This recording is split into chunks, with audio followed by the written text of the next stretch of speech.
Aptarkime svarbesnius šios savaitės įvykius. S&P 500 indeksas jau kelis mėnesius juda fletu. Mes esame aukštai, bet jėgos lipti virš 7000 punktų trūksta.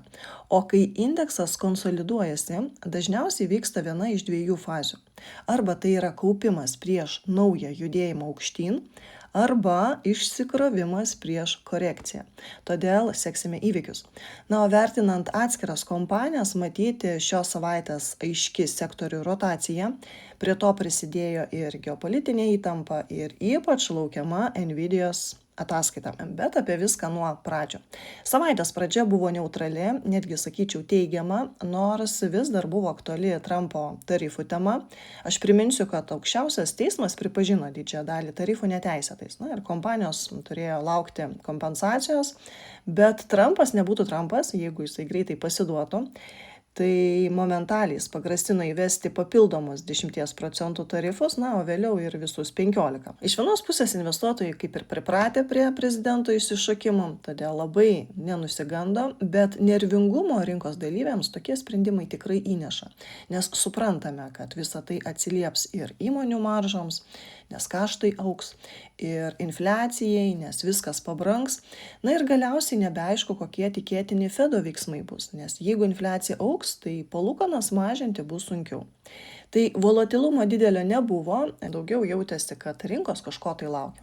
Žinoma, Nvidia ataskaita visada yra laukiama, nes kai atsiskaitinėja virš 4 trilijonų dolerių kapitalizacijos įmonė, kuri indekse užima apie 8% ir kuri ryškiausiai atstovauja AI hype'ui, tai kitaip ir negalėtų būti.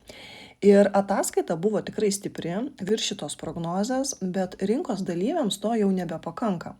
Ir kai tokia reakcija, tai net nesinori įsivaizduoti, o kas būtų, jeigu ataskaita visgi būtų buvusi silpna. Bet matyti, kad rinka nebevertina vieno ketvirčio, ji vertina, ar CAPEX bumas tęsis, ar grąža iš AI investicijų bus reali, ar pajamų augimo tempas išsilaikys dar kelerius metus. Ir kai atsiranda abejonių, kad galbūt per greitai buvo įskaičiuoti didžiuliai lūkesčiai, leidžiama truputį akcijai atvėsti. Kita vertus, kai mes kalbame apie AI čipus, tai nebėra tik Nvidia. Šią savaitę pasirodė pranešimų, kad Meta sutarė pirkti AMD čipus. Ir apskritai hyperscaler kūrė savo sprendimus, mes žinome apie tai, kas rodo, kad AI infrastruktūros plėtra yra platesnė nei vienas tiekėjas. Todėl ir mums nereikėtų žiūrėti tik į vieną akcijos istoriją, kalbant apie AI, nes AI ekosistemą sudaro ne tik tai čipai, bet ir data centrai, ir elektra, ir programinė įranga, kibernetinis saugumas ir panašiai. Šią savaitę matome software bendrovių simbolinį atsigavimą. Vis tik ši industrija buvo labai stipriai nubausta, mes jeigu paimsime ne savaitės laikotarpį, o pavyzdžiui metų, tai matome, kad CRM minus 34%, ServiceNow minus 41%, Adobe minus 40% ir taip toliau. Todėl po tokio išpardavimo gali būti ir stipresnis kai kurių emitentų atpirkimas. Čia yra normalu, nes jeigu pati infrastruktūra plečiasi, tai kažkas turi ją monetizuoti. Ir žinoma, ne visos kompanijos iš SaaS atsigaus, bet jeigu kompanija turi stiprią klientų bazę, jeigu jinai generuoja realų cash flow, gali iš AI išspausti pinigų, tai tokios kompanijos turėtų investuotojai atpirkti. Grįžkime prie savaitės rezultato. Mes matome IBM stipriau raudonuoja, 6,5% kritimas per savaitę. Čia yra susijęs su atsiradusia baime, kad AI gali sumažinti dalį jos tradicinių pajamų. IBM daug uždirba iš senų sistemų, ypač iš mainframe kompiuterių ir COBOL pagrindų veikiančių programų, kurias naudoja bankai ir valstybės institucijos. Šios sistemos dažnai reikalauja brangių priežiūros ir modernizavimo projektų. Tai ilgus metus buvo stabilus IBM pajamų šaltinis. O dabar problema yra ta, kad AI įrankiai gali padėti greičiau analizuoti ir perrašyti seną kodą. Tai reiškia, kad kai kurie darbai, už kuriuos anksčiau mokėdavo milijonus konsultantams, teoriškai gali būti atliekami pigiau ir greičiau. Todėl kilo klausimas, jeigu modernizacija taps paprastesnė, ar IBM'as nepraras dalies savo verslo. Aišku, tai nėra faktas, kad IBM'as jau dabar praranda pajamas, bet investuotojai bijo, kad ateityje jos augimas gali būti daug lėtesnis.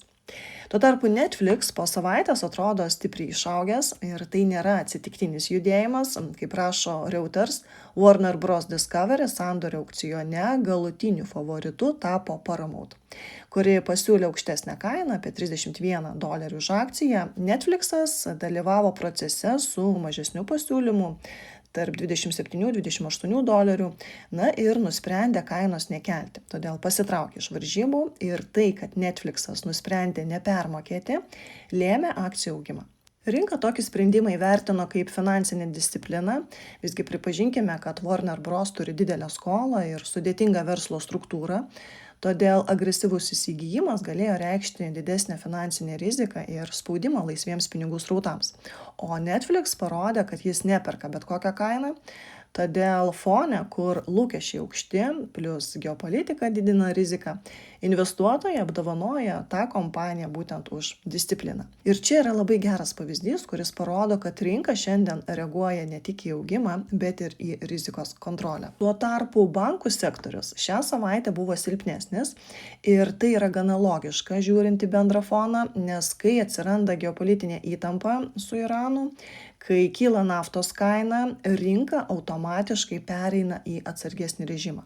O bankai yra ciklinis sektorius. Jų pelnas priklauso nuo ekonomikos augimo, nuo kreditavimo tempo, nuo verslo aktyvumo.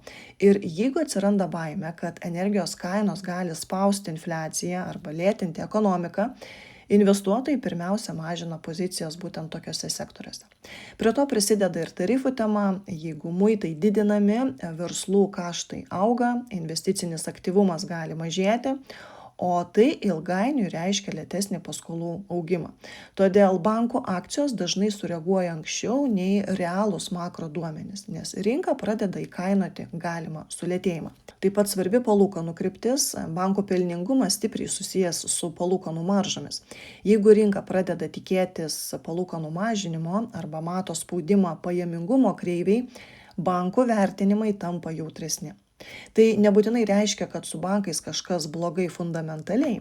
Tai reiškia, kad rinka mažina riziką ciklinėme segmente. Svarbu tai, kad tuo pačiu metu stiprėja defense sektoriai, kas rodo ne paniką, o atsargumą.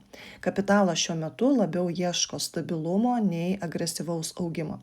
Jeigu bankų silpnumas tęsis ir mes matysime platesnę rotaciją iš ciklinių sektorių, tai gali būti signalas apie didėjančią ekonomikos lėtėjimo baimę. Bet jeigu bankai stabilizuosis, tai reikš, kad geopolitinė įtampa buvo trumpalaikė rizikos premija, o ne struktūrinis pokytis. Sveikatos sektorius kaip neciklinis saugus sektorius irgi ryškiau žaliuoja. Negaliu nepaminėti Novo Nordisk akcijų momentinio kritimo beveik 20%, nes jo naujasis nutukimo vaistas Kagrisema nepasirodė toks veiksmingas kaip konkurento Eli Lilly preparatas. Žinoma, už konkurento nesėkmę Eli Lilly buvo apdovanota, nes ji tęsė lyderiavimą GLP-1 nutukimo ir diabeto vaistų rinkoje. Ir jos pozicija šioje temoje tik tai stiprėja. Investuotojai tai vertina kaip aišku konkurencinį pranašumą. Ir nors sektorius laikomas stabilesniu ir mažiau nuo ekonomikos ciklų priklausomų sektoriumi, bet kai kalba eina apie produktų konkurenciją, saugumo jausmas greitai išnyksta. Ir toks konkretus pavyzdys mums yra geras priminimas, kad net taip vadinami saugūs sektoriai tampa labai jautrus, kai atsiranda grėsmė rinkos daliai ar pelningumui. Na ir pabaigai apie geopolitiką. Labai trumpai, visgi savaitgalį JAV su Izraeliu paleido raketas į Iraną. Kai tiek karinės technikos jau buvo ten išsiųsta, kitokios scenarijos turbūt ir negalėjome tikėtis. Trumpas beje mėgsta tokias operacijas atlikti savaitgalį, kai rinkos uždarytos, todėl bus įdomu investuotojų reakciją pasižiūrėti kitą savaitę. Liūdniausia, kad po kelių valandų Irano atsakas buvo stipresnis nei tikėtasi, kliuvo ne tik JAV kariniam bazėm Izraelyje, bet ir Jordanijai, Dubajui. Todėl žiūrėsime, kuo viskas baigsis. Žinoma, bitkoinas sureagavo iškart, šeštadienį matėme stipresnį kritimą, bet taip pat matome ir zonas, kur atsiranda pirkėjų interesas. Todėl šį kartą labai stipriai kristi neleido. Žiūrėsime, ar ir toliau čia atsilaikysime. Įdomu bus naftos kainos dinamika, nes yra kalbų, kad Iranas neleidžia plaukti pro Hormūzo sąsiaurį, per kurį praeina daugiau nei 20% pasaulinės naftos. Analitikai kalba, kad jeigu grėsmė bus reali, naftos kaina momente gali pakilti ir virš $100 už barelį. Tikrai esame nekartą tą stebėję, kai nafta gauna rizikos premiją, net jeigu infrastruktūra dar fiziškai nenukentėjo. Todėl, kad rinka iš anksto įkainoja galimą sutrikimą. Auksas taip pat dažniausiai brangsta, kai tvyro geopolitinė įtampa, todėl pirmadienį tikrai bus įdomu stebėti rinkos dinamiką. Momente gali būti stipresnė panika, bet mes žinome, reaguosime ne į baises antraštės, o žiūrėsime, ar yra realus tiekimo sutrikimas ir ar eskalacija plečiasi regioniškai. Nes jeigu tiekimas realiai nesutrinka, rizikos premija gali labai greitai išsikvėpti. O jeigu sutrinka, tai tada istorija gali tapti infliacinė ir tada jau gali netgi stipriai paspausti žemyn akcijas. Todėl kitą savaitę stebėsime 3 pagrindinius dalykus. Pirma, ar IT atsigauna po negatyvios reakcijos į Nvidia? Jeigu neatsigauna, tai reiškia, rinka dar vertina lūkesčius. Antras dalykas, tai žinoma, stebėsime situaciją su Iranu, ar yra realus tiekimo sutrikimas. Jeigu realaus sutrikimo nebus, tai nafta ir auksas galimai atvės. O jeigu atsiranda sutrikimas, tai gausime infliacinį spaudimą ir platesnį risk off. Ir trečias dalykas, į kurį žiūrėsime, tai žinoma, ar rotacija į defense sektorius išlieka. Jeigu kasdienių prekių sektorius, komunalininkai, sveikatos apsauga toliau laikysis stipriai, o bankai, IT bus silpnesni, vadinasi, rinka siunčia žinutę, kad ateina atsargumo režimas. Todėl momente visos AI istorijos bus stipriau nuspaustos žemyn. Ir labai dažnai pirmadienis būna toks emocinis, tačiau tikrasis signalas pasimato savaitės pabaigoje. Todėl čia svarbu bus ne kaip atidarysime savaitę, kaip mes ją uždarysime. Reikia stebėti, ar kapitalas grįš į riziką, ar vis tik liks atsargus. Jeigu įtampa išliks kontroliuojama, rinka gali labai greitai stabilizuotis, o jeigu eskalacija plėsis, tai mes galime matyti platesnį rizikos mažinimą. Ačiū Jums, kad buvote kartu, susitiksime kitą savaitę.